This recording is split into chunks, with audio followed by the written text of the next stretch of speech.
फरिया और सैफ के बीच में इन्हीं बातों को लेकर के किरण के बेटे यानी कि शानी को लेकर के आए दिन अब झगड़े होने ज़्यादा शुरू हो जाते हैं। तो फरिया सोचती है क्यों ना हम एडॉप्शन कर लें और एडॉप्शन करने के बाद शायद हमारी ज़िंदगी थोड़ी सुधार हो जाए, लेकिन मैं किसी भी हालत में किरण के बेटे को यहाँ आने नहीं दूँगी।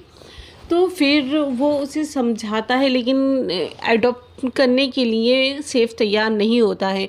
तो सैफ कहता है देखो फरिया, मैं तुमसे बहुत प्यार करता हूँ, लेकिन शायद तुम समझ नहीं पा रही हो, मैं किसी और की औलाद को क्यों पालूँ जब मेरी अपनी खुद की औलाद है।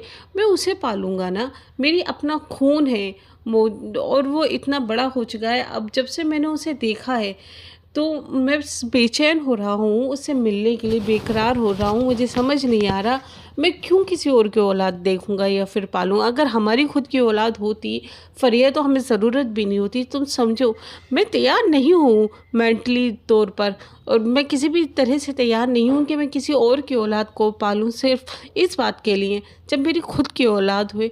तुम समझ क्यों नहीं रही हो, तुम भी तो समझो।